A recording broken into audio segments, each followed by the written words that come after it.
I'm Connor Old, and welcome back to another episode of Old's Oscar Countdown. And in this episode, I'm going to be talking about 7 potential upsets that could happen at the Oscars. We are here in the final stretch. We've sort of abandoned the last couple of weeks the continual Monday upload schedule in favor for some earlier reactions, but I also wanted to get this video out here to mix things up because we've been doing a lot of reactions and analysis videos. I wanted to have a little bit of fun with this one, just in companion to some of my other videos, where exactly 1 week from today, Thursday, I'm planning on releasing my final Oscar predictions before the Sunday show, so you can stay tuned and look forward to that. But right now, I just wanted to get another video out here to discuss some possible upsets. Now, these aren't my final predictions. These are upsets that I think could happen, just to make you a little bit more aware of them. Even if that means not necessarily predicting it, I'm not necessarily predicting all of these, but it may mean putting a movie that is currently in your 4th slot on Gold Derby, maybe in your 2nd and 3rd slot, because that's what I tried to do with these predictions. I rank them in order of their likelihood to happen, with most of the potential winners and upsets that I've mentioned here having plus odds on betting sites. So I'm not going to say that I think, surprise, there's a potential upset, Emma Stone wins for Best Actress, or Oppenheimer wins for Adapted Screenplay. I went true upsets, so these are, on Gold Derby, movies that rank 3rd or 5th in the consensus, or have really high plus odds on gambling sites. That was important to me because I actually want these to be genuine upsets worthy to happen, but to let you know in advance what categories are somewhat open to upsets and what those upsets would be. And if you guys appreciate the video, please do subscribe to the channel so you don't miss next week's video and all of my other videos after the Oscar season, which I continue to do, and always start a new series. This year is going to be a really fun time, but we'll talk about that when that comes up. And as always, I'd love to hear your thoughts in the comments down below. So if you have any of your own personal potential upsets, I'd love to hear that as well. Please do leave a comment. But now, getting started into things, my first potential upset that I think could happen, like I mentioned, ranked in likelihood of happening. So the first one's being the most likely. So it would be a huge surprise, but my first one is Poor Things winning for Best Makeup. I think some people think that this is a really close race just because Poor Things won at BAFTA, but I still think it would be an upset were it to win because Maestro is such a prototypical winner that it would be a strong side of support for Poor Things were it to win here. The case for Poor Things being that it's got pretty much everything you want going for it. It's a Best Picture nominee, which is important. It's a movie where there are actors from the movie who are nominated. That's important because in the past 6 years in a row, the Makeup Award also went to a movie that had one of their actors from that movie nominated in the acting category. So, Darkest Hour wins for Best Makeup, and then also Gary Oldman is nominated and wins in Best Actor. Same thing with Vice and Christian Bale, or Ma Rainey's Black Bottom and Viola Davis. There is a connection we've seen for the past 6 years. Most recently, in the past 2 years, we've seen an acting win also correlate with a makeup win for Jessica Chastain in The Eyes of Tammy Faye and Brendan Fraser and The Whale. So Poor Things has got that. Now, the one negative, of course, is that the main prosthetics in the movie are actually tied to Willem Dafoe, and Willem Dafoe is not nominated. But he was nominated at SAG, and he has been in the conversation, so there is sort of an awareness of those prosthetics, of an actor that possibly could have been nominated, even though he wasn't. And then it also won the BAFTA, and the BAFTA has been right 6 out of the last 10 years in this category, so most of the time they are right. They get this category right. And generally, Poor Things is a more well-liked movie than a movie like Maestro that also has impressive prosthetics, that also has actors from that movie nominated, that also won the BAFTA. It really does have, on paper, I think, a real strong chance of winning, but would still be an upset just because I think Maestro is such a prototypical winner and also has some support from the Makeup and Hairstyling Guild. But we will see. Then the second potential upset I think could happen is The Zone of Interest winning for Best Sound. And this is an upset just because its main competitor is Oppenheimer. And if we learned anything from last year with Everything Everywhere All at Once, if you're a Best Picture winner, which we think Oppenheimer will be, and a dominant one, which I also think Oppenheimer will be in terms of winning multiple Oscars, picture, director, multiple acting, a bunch of technical, a movie like The Zone of Interest may lose in sound just because people really love Oppenheimer. And, let's not be, cute about it. There will be people that vote for Oppenheimer in literally every single category. They love the movie that much. It clearly has a lot of support. It has won every precursor, particularly for Best Picture. Now, in the sound category, it's a little bit tougher. So we still, at the time of recording, we don't have the Cinema Audio Society and their winners. We don't have the Motion Picture Sound Editors Guild and their winners. So at those award shows, because the Zone of Interest is not competing in Oppenheimer in the same categories, we're going to want to see if Oppenheimer sort of stumbles and loses to a movie like Maestro at any one of those award shows. That would indicate to us and indicate to me that Oppenheimer is kind of a weak sound potential winner, and the Zone of Interest would have even a stronger chance. But even if Oppenheimer were to win at both of those skills, the Zone of Interest is the kind of movie that could overtake Oppenheimer if people don't vote for Oppenheimer in literally every category.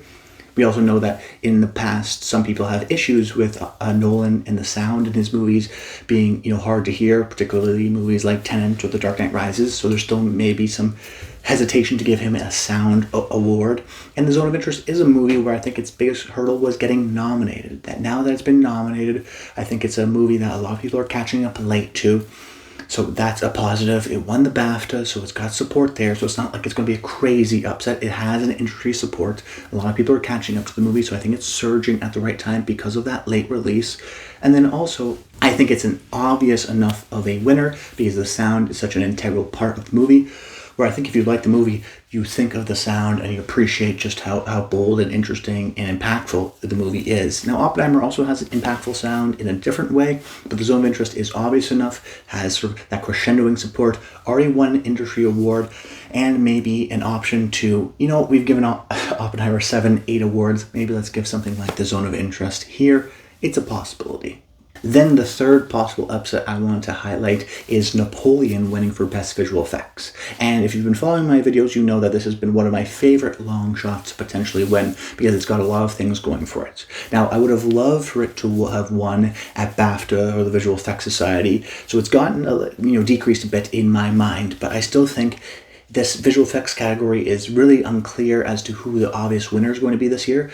And when there's not a clear winner, that's when we see upsets. So Napoleon lost at BAFTA, yes, but it lost to Poor Things, and Poor Things is not nominated at the Oscars.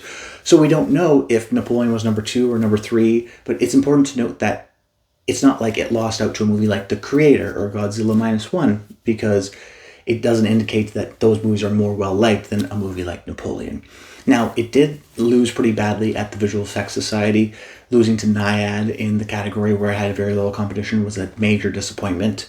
So that's notable, but it's also notable that the Visual Effects Society sometimes goes with weird winners. They went with Dawn of the Planet of the Apes, and the Oscars went with Interstellar, and Dawn of the Planet of the Apes beat Interstellar at the Visual Effects Society.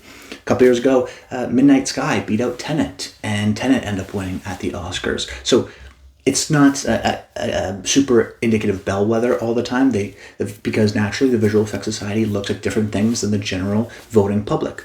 And that's why when you have all members of the Academy voting on the winners of the Oscars, oftentimes we have the more well-liked movies winning. This is why 1917, it's a Best Picture nominee, well-liked, it wins in visual effects, even though it's not a super visual effects heavy movie. Same thing with Tenet, same thing with Interstellar. They beat out their respective competitors because they were more well-liked movies. Well, what's the more well-liked movie this year? Napoleon. Out of all the visual effects movies, it is the most nominated, compared to The Creator or Godzilla -1 or Guardians. So that indicates to me that there's a general support for Napoleon. And if you have more general support, there's going to be a lot of people that go, yeah, okay, I'll vote for Napoleon in visual effects. Maybe I haven't seen the other ones, or I want to give it a win somewhere. That's important, and that's why movies like Tenet or Blade Runner 2049 or First Man win in visual effects, even though they don't have super obvious visual effects. It's because they're just more well-nominated movies, and therefore more well-liked. So even if you're not going to predict it for the Oscars, I may not end up predicting it at the Oscars myself, but if you have it in your 4th or 5th slot in Gold Derby, I think you should maybe reconsider that, moving up to number 2, number 3, and don't be surprised if come Oscar night, Napoleon shocks the world and wins for Best Visual Effects. Then my 4th potential upset that I could see happening is Barbie winning for Best Adapted Screenplay. I think a lot of people are going, is it American Fiction? Is it Oppenheimer? Who knows what's going to happen, and kind of forgetting about Barbie.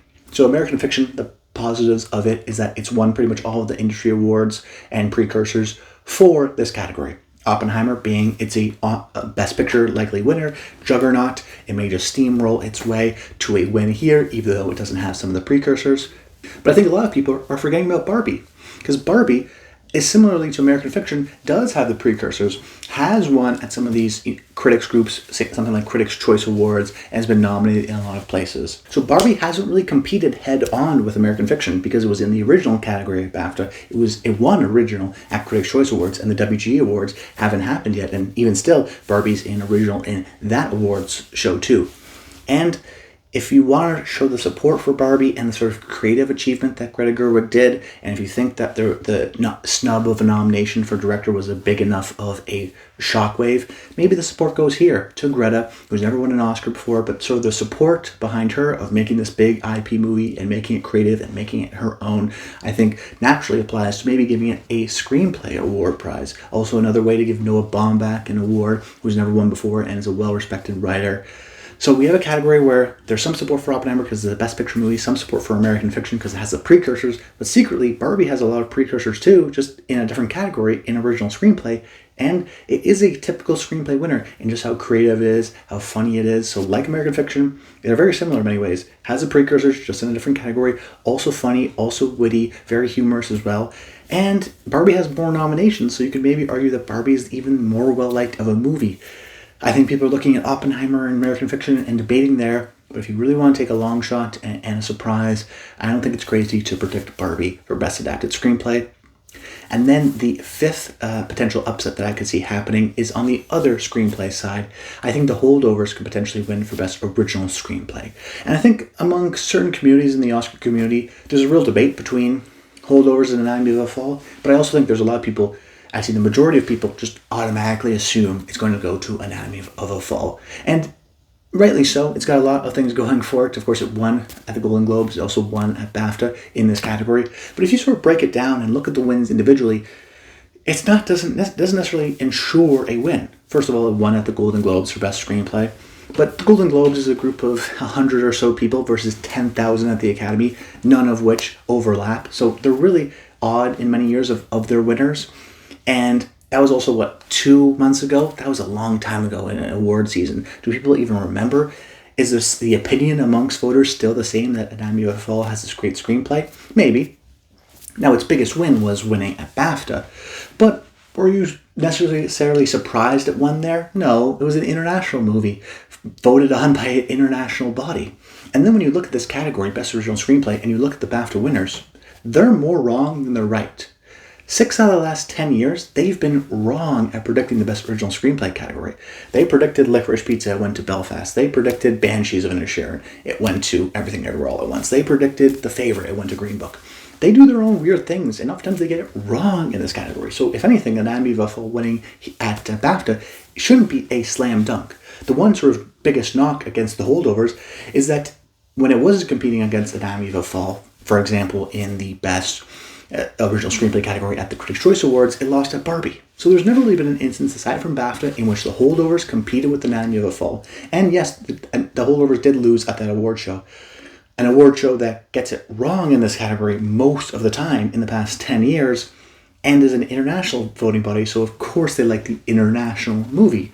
So at a majority American voting body like the Academy, they may go for the more traditional winner in The Holdovers. And let's also not forget, this is an Alexander Payne movie. Alexander Payne's last two major Oscar movies were The Descendants and Sideways, both movies which won the Screenplay Award for Best Adapted Screenplay. So Alexander Payne's movies have won screenplay prizes in the past. We've never really seen a head-to-head between these two movies aside from BAFTA, in which they went with the international movie.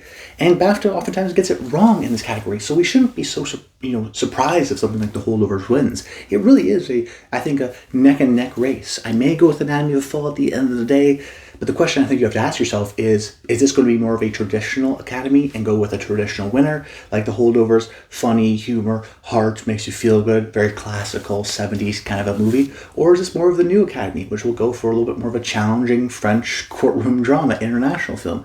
That's the question you have to ask yourself. I don't even know, and it's going to be I'm not sure of my pick, either one going into Oscar night. I really do think this is closer than a lot of people think, and that's why it could be a potential upset. Then the sixth potential upset that I want to talk about is Oppenheimer winning for Best Production Design. And I think a lot of people are kind of pulling their hair out, myself included. Is it going to be Barbie? Is it going to be Poor Things? Really tough to decide. I don't know. And in years when we have that, oftentimes it goes to an outsider. I remember in 2015, very early on in my Oscar-loving career, it was, is The Revenant going to win for Best Visual Effects? Is it The Force Awakens? Is it The Martian? And then a huge surprise, it was Ex Machina. So we have these two movies that could potentially split votes, and a surprise third movie could win. And it's not like it's the craziest movie to win.